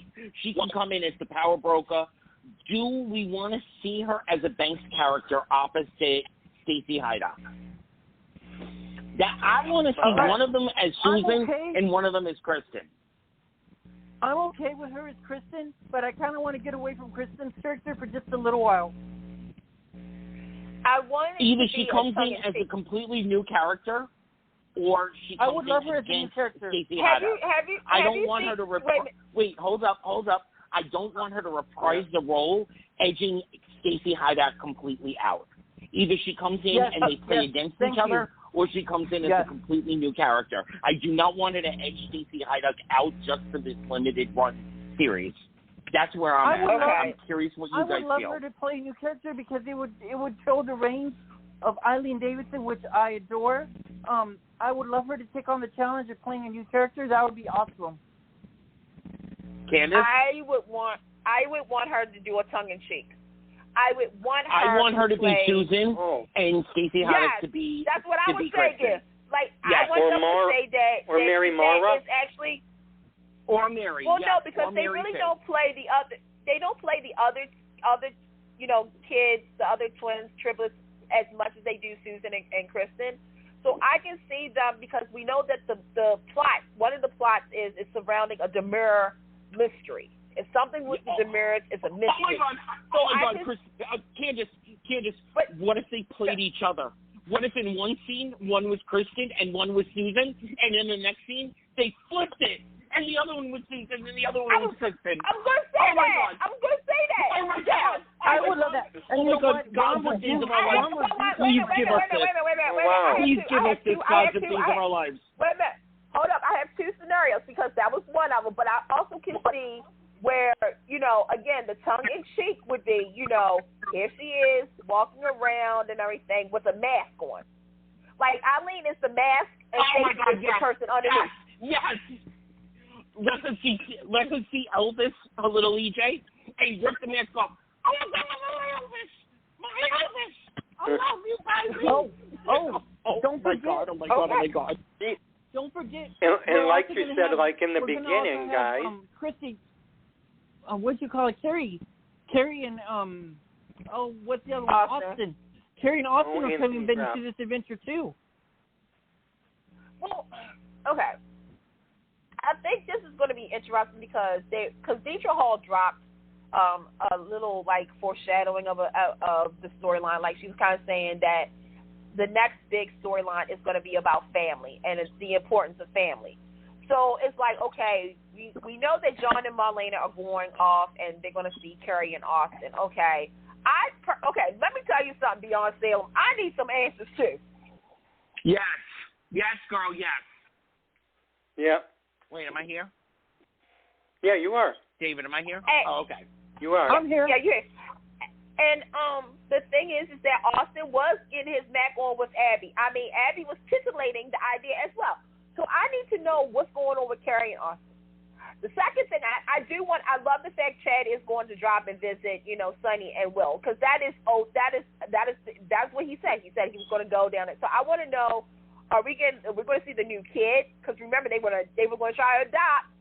But I think for me, the biggest thing I want to see has to do with Leo. Oh God! God, yes. I cannot wait to see Leo. Yes. I cannot wait for Leo to come back. Let me just say this real quick. When they said Greg Rickhart was coming back, I mean, again, Young and the Russell fans, yes, we have two people who are going to be on Days of Our Lives, okay? But the thing is that Greg Rickhart as Leo, and I know people had some, was talking about, some serious, and got all real political about this. But to me, he is the type of character that I enjoy seeing once in a blue. Like, when I just think about, like, oh, man, Days of Our Lives, he's so sad right now. Here comes Leo. Hey, it's a party. Like, what? I want to see what he's up to. I would, you know what? Hey, Beyond Salem, if you say this person is coming on. Let me say this one. I'm going to crack up if Leo asks Sonny, how is Xander doing these days? You know what? I wouldn't mind him asking that to Chad, but you know what I would want? Okay, Beyond Salem, I know you have like 500 people on your show right now. He also wanted Brady too, so I wouldn't mind a Brady reference. Yes, he did, and I agree with that too. 100. Yes, yeah. I would. You know what? I'm going to let that go. But I wouldn't be surprised. And look, Beyond Salem, I know this is too much to ask. I know, but I'm going to just say it. If you guys can somehow get Christopher Sean on there as Paul. Oh, yeah. Oh, girl, thank you. That was what I was going to say. I swear on on everything holy, that was what I was going to say. If the last of this surprise casting comes out with Christopher Sean, I will be elated. And if we find out that Leo is playing playing Paul, or whatever, oh my God, if we saw Paul and Leo together, I would flip my lid with yes. David, I was told for Beyond Salem that as long as the ratings are pretty good for people to watch it, it could be a possibility that it could become like a ongoing series. Okay. So that would be really exciting. So all right. Okay, go ahead, Ashley, and you go first, and then me. Yeah. Here's the poop on that. What they signed onto was 15 episodes. If these 5 episodes go well, they will film another 10 episodes and then see what happens from that point forward. Yep. If these 5 episodes do not hit the target numbers and whatever the metrics are behind the scenes, then this will just be a one-off event that was special. It was great. It was phenomenal. But they have a commitment. They have a commitment for another 10 episodes if this goes well. So, folks out there, even if you've only been watching Days for 1 or 2 years, whatever it be, if you want this extra content and you want to show the creators of the other 3 soaps who aren't doing anything like this, and we have been banging our heads, bashing our knuckles against the wall saying, CBS, ABC, look at what they're doing over there and take note. So if you want this to be something that's in the future of soap opera history, you need to pay attention. Give them the ratings. Go on there and leave comments. Comment. What brings Netflix and all the streaming services to give more episodes of a show we love is comments. Get on there and comment on the content so that they know we want them to bring it back. We want those other 10 episodes. On a personal note, when you get Peacock TV, don't forget to go for the Peacock Premium because you get a lot more extra features that you don't want to miss out on. I do it. I enjoy it, and it's really cool. So, yeah, don't forget. That's September 5th for the daytime Days of Our Lives fans for Beyond Salem. 6. Oh. So it's September the 6th. 6. And let me just that's real quick. That's my question for everybody. Sidebar note, I just want to announce now that After Forever is going in to film their last season. It will be available mid-January next year. Yep. I just got that too. I am you, thrilled, excited, and happy. After Forever will complete the trilogy. We will get that final season. Yes, that's my birthday. So I have a question for you guys. 26. Go ahead, David. I have a question. Okay. Now, we know Days is free on Peacock, right?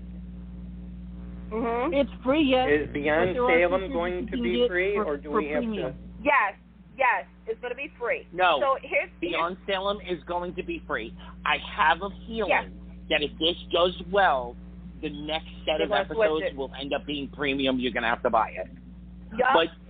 Listen, it's only $5. It's only $5 for premium, so it's not a lot. $5 a month. And you do get a lot of like great stuff. Trust me, I have it. But here's another thing, and I have to address this because this was brought up a couple of times. Listen up, Days fans and non-Days fans, because everybody does need to watch Beyond Salem. And let me tell you why. If you're not even a Days fan, still watch. Watch it anyway. If Peacock, which, by the way, as of today, 42 million subscribed to Peacock, and that is still going up, okay?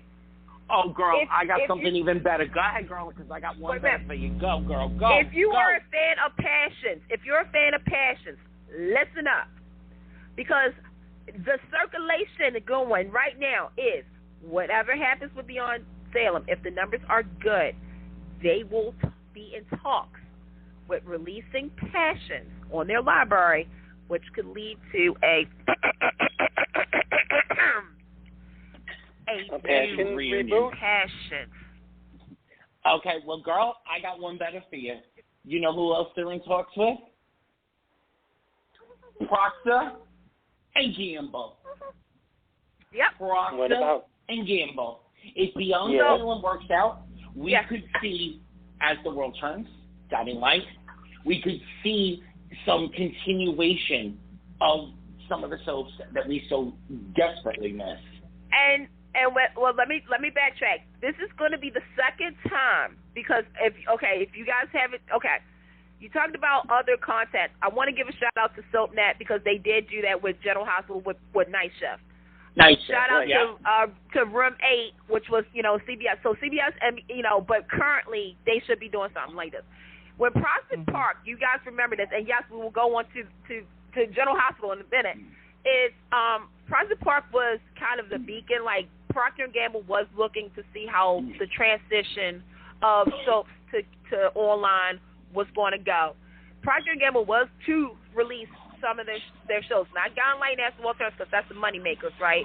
Okay, if you read soap opera behind the scenes of Procter & Gamble, you'll know about them. But yes, it's beyond sale because a lot of let's give them the full truth though. Yes, Guiding Light and As the World Turns were the money makers, but with all this time that has passed, with all of the reunion 2.0 reboots, etc., that happened during the pandemic, Prospect Park is, Procter & Gamble is ripe to say, you know what? We'll give you one shot to do this right. They may even try to say combine as much as you can from the 3 soap operas that we're holding the rights to, but we're going to give you one shot to do this right. If you guys show up for Beyond Salem, you're opening up the door for 3 other programs to possibly have more, more continuing story. I would love that. As the World Turns, Guiding Light, and Girl. Another World. Another World was the other one. If Beyond Salem does what they're hoping it will do, that will give Procter & Gamble the initiative to say, hey, here, we'll give you 10 episodes. You have the rights to these 3 shows. Do your best with it. David, if you want to know, I got to ask a quick question right now. For the Beyond Salem. Candice, hold on 1 second, Willie. Candice, you want to know where Reva is right now? 904 Avenue Day. You go, girl. I love you. All right, what's your question? And then we're going to Port Charles. We got to go to Port Charles. I love you, Candice. I love you. Willie, what's your question? Then we got to go to Port Charles. Oh, yeah, I wanted a quick question for the fans. Is for Beyond Salem, is it going to be once a week deal because it's only 5 episodes, or is it all at once? No, they're going to release 2 episodes and then 3 episodes. They're only releasing 2 blocks of it. Okay, thank you. All right, let's take a red eye to Port Charles. And before we go, we have to talk about the new whore in town. You know what, David? Yes, you are right. Yeah, the new hoe in town. Let's hoe it up. Ho, ho, ho. Oh, my God. I am loving how Austin is manipulating Chase.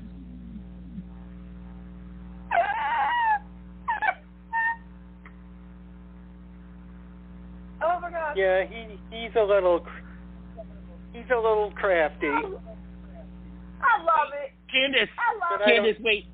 Oh, my God. Did you guys Candice, watch today? Wait, Willie, hold on. Because Candice and I, we've been together for a long time on this show, and Candice and I have been waiting for this moment. Candice, you ready? Girl. Jimmy Lee, oh, my Jimmy Lee. Jimmy Lee, oh, my Jimmy Lee. I'm doing my I Told You So dance again.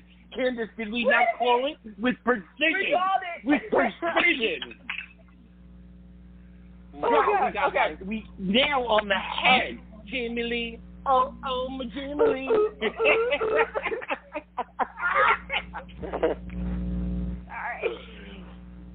All right. All right. Wait a minute. Back to Anthony. We got to be professionals now. We got to be. We do. We have to be professional. Okay. Yeah. We also call Cameron Manson B and Drew Kane too, but that's for us. Yes. Okay, back to professional. So back to Austin and Chase. It's a telling story of a young man being manipulated by somebody with some angst towards his Quartermain family. I find it very, very entertaining. I have no idea where that came from. Like, where I get off Candice, I wanted to add that I like that today when he's teasing Chase and telling him, oh, so I guess you don't want to do anything when your best friend, Michael, can't get enough of your wife. And I'm like, oh, my God, he really Soap Opera 101. Soap Opera 101, Mr. Willie. You understand exactly where this is going to. They need a reason to bring Valentine into the Austin, Chase sphere. So they're writing it so that they get to a point where they can bring Valentine in and have the trifecta of the bad guy, the classic soap, dupe. Chase is a dupe. We love him. He's sweet. He's affectionate, et cetera, but he's a dupe. He's the old Michael. He's what Michael was 5 years ago. So they're writing it so that they can have an opening for Valentine to come in and manipulate both of them. That's where this is going. I know. I just got a kick out of how Austin was literally pushing his buttons, telling him how Michael can't get enough of his wife. Okay. So I got to General Hospital, without a doubt, wins whatever Emmy, daytime, whatever award for being able to create believable characters while recycling actors from a very, very believable character right before. They've done it over and over and over again. I have to say, when Austin first came on, I kept saying to myself, where? How? Okay, even if he's a Quartermain, this is just a weird way of bringing him in. I take all of that back. If there was prepared crow right now, I would be cutting into my first slice of crow. They did this beautifully. The character of Austin fits in so well based upon the story that they're telling right now. Doing pretty good, yeah. Do we have an update on Hayden? Any possible air date coming up for Rebecca? I'm going to say probably. Yes. Rebecca Budick is scheduled for September 10th or 11th. Okay, thank you, because fans have been asking me about that nonstop. Rebecca Budick will be here in 3 weeks. Yeah. I mean, we kind of could, tell that she's coming, especially after, today, when we had the recast of the mom.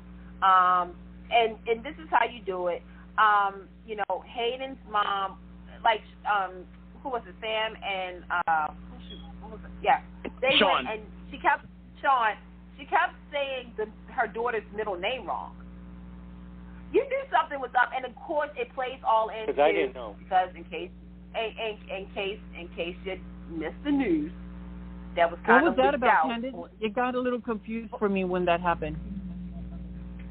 Candice, explain it, because there's a rationale going on.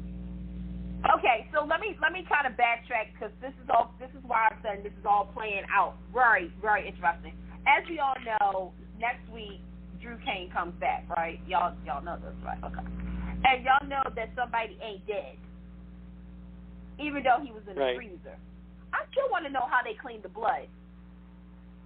Yeah, that's a puzzle there. But it's a soap opera. We're supposed to suspend our disbelief and this and that. I suspended that. Because I need blood marks in a freezer. We're talking about Finn and Elizabeth. There's no blood on the dry ice. There was no blood on the dry ice. There was no blood on the freezer. There was no blood footprint. I seen an episode of House long time ago when a dead body, quote unquote. Who else would know that girl, I'm going to warn you up. I saw the episode of Charms where they said, unless you cut the head off, the demon ain't dead. The demon ain't dead. Unless you cut the head off, the demon ain't dead. They chanted it like it was some witch's spell. I watch Marvel. We all know they should have went through the head with Thanos. I'm just saying. But, unless you cut the head off, the demon ain't dead. That's all I got to say. Nope.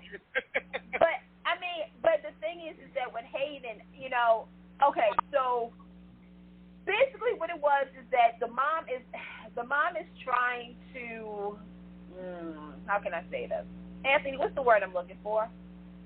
Well, didn't she return to spend time with her granddaughter, right? That was no. Nice. Oh, yes, that's the cover story. That's so very believable and wonderful, isn't it, Candice? When she ever want to spend time with her granddaughter? She didn't want to spend time with her daughter. Uh-huh. But you didn't hear that from me. Okay, I'm just going to say this, and Candice, I think you're going to agree with me. Red herring, harmony. Major storyline, Ryan Chamberlain, Naomi popped up out of nowhere. Put all those pieces together. Hello! Killer. What about Red Herring and Lulu? Are there any news on what's going on with Lulu? Are they just teasing that? Yeah. Okay. I don't think they're going to bring. No. I don't think they're going to bring Lulu. Me personally, and you kind of can think was obviously again going back to that scene that we're going to see next week.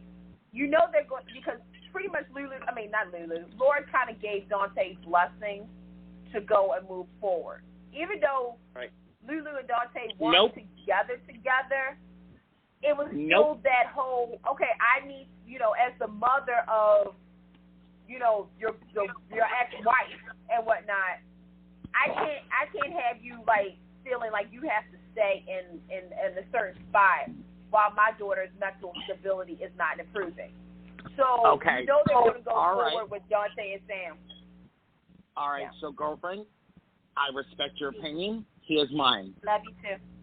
Dante is going to go ahead and move forward with Sam, and we're going to see a Lulu first cast, because I don't want to call it a recast. We're going to see Miss Julie Marie Berman pop up as Lulu for a limited run right as Dante and Sam get to that point where they're ready to blend their families and do what needs to be done. You know this as a fact, or are you guessing? I'm guessing. I do not know this as a fact. But that would be too true. What I know about General Hospital history is they're not going to play with that character if there's not a reason. It's not that, Candice, I love you. I do. I love you.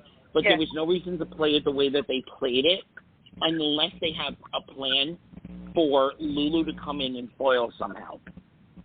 They're going to let this linger out for a while, and they're going to do a limited arc with Julie Marie Berman. Guaranteed. Mark my words. I'm also thinking they're going to set up. They're going to set up. Signed with NBC though. What? Say it again. I was curious. Isn't the actress still signed up with NBC? If I recall, she was on an NBC series a few seasons back. I think it was Chicago Med. I don't even think Julie Marie Berman did a 7-episode arc. She hasn't done anything through the pandemic. Mark my words. 3 to 4 months from now, when we're going through November sweeps, we're going to see her pop up, and then it's going to be a repeat of the Laura Catatonia story. She's going to come out of it. That would be fantastic. That'd be fantastic. But she's going to have issues and go back into it, and they're going to hope that Julie Marie, when she spends her time back at the set, enjoys it so much that she's willing to come back on a long-term basis. Yep. Mark my words, Willie. I'm preparing myself for a Drew, Sam, and Dante triangle. That's what I thought was going to happen. I see where you're going with that, but Dante's going to come back with, you're my brother, you're supposedly one of our best friends going at Carly, and as your husband comes back, it's not going to go the route you think it's going to go. Drew's going to be looking for retribution to the people that had pledged themselves to him. Oh yeah, I heard about that. That Sam, I saw it. Just a little teaser, but I did hear something about that. Sam looks at Drew in a whole new different light. Well, yeah. And Drew turns around and says, "F you," and all that entails. Because when it came down to it, you couldn't make the decision when it mattered. So screw you now. After I come back from the dead. Oh my God, I can see where the Drew storyline. Yeah. Go ahead, girl. I'm curious though. I was going to say I am curious. I mean, there was some other things that happened on General Hospital, as we all know. But because this was the big story everybody was talking about, you know, when Drew comes back, obviously they're going to have him and Sam, you know, but who else are they going to test him out with? And you know what? I'm just going to say it. Go on YouTube right now. There was this little thing that Frank Valentini did a few years ago called What If? And there was one that had Brian Lavery and Carly Corinthos. We got stuck in an elevator, didn't we? Yes. Right. To me, Cameron and does have chemistry. And Todd, but for this situation, because they kind of played, it's funny how, you know, they had Hayden, which was Greenlee and Jason Morgan, so I'm wondering about that. But the main thing is that now we have Cameron over in General Hospital. So will they play a Drew and Carly? Because we also got to factor in, Sonny's coming home one day. Okay, and we got here's the deal. Over there with Rick Sonny's coming home mid-October. We're not going to see fireworks till the very end of October, so he's not going to be introduced. November sweet. Yeah, so he's not going to be introduced back on canvas as some big bang boom plot like blow up. He's going to be slowly introduced, and then we're waiting for that moment where it all hits the fan. So the Nina Sonny or Nina Mike connection is going to play itself out the way it's been playing itself out. And then we're going to have all these new players in the orbit. They're definitely going to test Cameron Matheson with Carly, but they're also going to test him with Maxie, Sam, and Elizabeth. So it's like right now it's like Russian roulette. Who's going to end up having the Drew back fully? They're going to play with the chemistry of all of them, and you know it. And wait a minute, Anthony, you're going to spill the other news? Wait a minute, real quick. Refresh my memory. Austin. Okay. Oh, yeah, go ahead, David. You tell them. And then I can just do my own happy dance. You want to do it? Okay. I was talking with Anthony the other day, and he was telling me that Austin's really taken off. Don't you agree? And he surprised me on who they plan on pairing him with. Mm-hmm. Go ahead, tell him, David. I heard rumors. I want to know this. Go ahead, tell us. It's not Maxie. It's not Maxie. Thank God. Nope, it's Nina Reeves. They're going to pair Austin with Nina. I can see Candice, that. You see it, right? I can see them. I can see them justifying it. Yeah, and I see why. Yep. I see why. Let's not spoil it for everybody. When we come back in 2 weeks, we'll have more information, and then even after that, when we're in mid-September, we're going to see it all. It plays history. It plays the history of GH, I see what you're trying to do, and I hope you do it right. But I'm going to say this. You said, now, who did you say Drew possibility women are? Elizabeth? Right now, Drew's possible women are Sam, Maxie, Elizabeth, and Carly. And wait, there's another. And Carly. Yeah, and Carly. Okay. But it's going to turn itself on the end because what Nina has done with Sonny / Mike is going to matter more than anybody could ever possibly imagine. You're forgetting somebody very important. And I'm going to tell you this right now.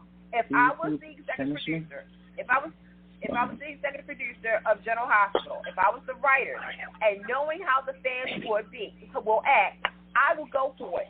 I would not be surprised if they have Drew and Hayden together.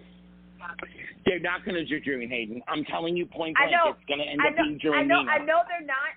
I'm just saying. Drew and Nina. Just saying before. I would say before Drew and Nina, or after, somewhere in the midst of it, I can see for the simple fact, and you know where I'm going at with this. Even though Frank wasn't in charge of that show, but if you have Rebecca Bunny and Cameron on the same time, same place, same where, you need to play the beat. You don't have to pull it could go. I'm sorry, I just misspoke. It's going to be Austin and Nina and Drew and Hayden. You know it's going to be. Okay. You know it's going to be. Well, this is what I'm going to say. Now, here's the thing. This could be a hit or miss. Because the last time they tried to do something like this where they paired up former, quote-unquote power couples of soaps, right, was with Elizabeth Henderson and Billy Miller. And it phased out. It didn't work. So girl, please, don't forget that they tried with Kim Delaney with every single pairing that she could possibly be paired up with. And it didn't work. No, I know. I'm just. You know what I meant. You know. Mm-hmm. It's just like, they can't all be like Stephen Nichols and Mary Beth Evans, or a Darnell Williams and Debbie Morgan. No, so here's the deal. There's gonna come up something in the whole Austin storyline that brings him and Ava together, that brings something that will tie the Quartermaines and the Corentoses together that has never tied them before.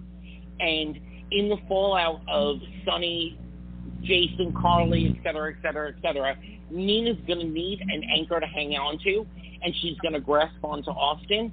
At the same time, Rebecca, playing Hayden, is going to glom onto Drew, because they're both the returning fallen heroes, or whatever you want to call them. They're both coming back in that stage where nobody actually really wants to see them except for the little kid and possibly the father of the little kid. But nobody else is going to want to see Hayden. And nobody else is really going to except for maybe Elizabeth. Oh, yeah, maybe. A little bit. Ben would want to see Hayden. No, but what I'm trying to say is the return that they think that they're going to get, character speaking, isn't going to pan out that way. So they're going to gravitate towards each other because the fallout of it all isn't what they initially expected in the first place. And so both of them feeling like we're just secondary to this poor Charles madness is going to push them together. I've got a juicy teaser for you. Stay tuned, because Stella makes a shocking discovery. Oh, wait a minute. I got one more even better for you. Stay tuned, because Laura makes a shocking discovery. I got one even better for all of you. Stay tuned, because Take Two Radio has a shocking discovery too. Girl, did you finally write my part for Forever and a Day? Wait a minute. Pretend we was doing the zoom-ins like Bold and Beautiful when I said that. Girl, the camera is focusing on my portrait above the mantle right now. Did you write my part for Forever and a Day? You know what? Make sure you guys tune into classic episodes of Take Two Radio, and we want to hear from you guys. Like, let us know what you think about all of this. What do you think about Sheila's return? What do you think about General Hospital right now with Austin? Do you think Austin is making it better for Chase? Do you think Willow is the new slut in town? Do you think Do you think Victoria is playing Ashlyn, or is Ashlyn playing Victoria? Let us know. Well, they're playing each other. Do you all see a very strange but very emotional custody battle over, I'm doing air quotes, Bailey? Who do you think Nick Newman will sleep with next in Young and the Restless? Will it be Sally? Wait, okay, real quick. Oh my God. For her ninth we got to call it. We don't have much time. For her 9th anniversary on General Hospital, did we love that Dr. Obrecht scenes were with Jason Morgan and played out the way that they played, celebrating 9 years of Dr. Obrecht. Yes. They were phenomenal. You go, Kathleen Gowdy. I love Kathleen Gowdy. Yes. Yep. Yes. Guys, we got to call it because we don't have much time. Bye, everybody. I enjoyed it. Radio. We will be back in 2 weeks with some more official soap scoop and all of our take on the commentary of what's going on the 4 remaining daytime soaps and all of your digital content that you find on all the streaming services. Thank you so much for listening. If you want to contact us, it's Take2Radio at what, David? Fantasy Island tonight on FM, Fox.com. Take2Radio.com. Good night, everyone. Love you all. Good night, everybody. Get connected with Take Two Radio on Facebook or Twitter at Take Two Radio. For email updates on future shows, follow at Blog Talk Radio. For previous episodes, upcoming guests, and more, visit TakeTwoRadio.com.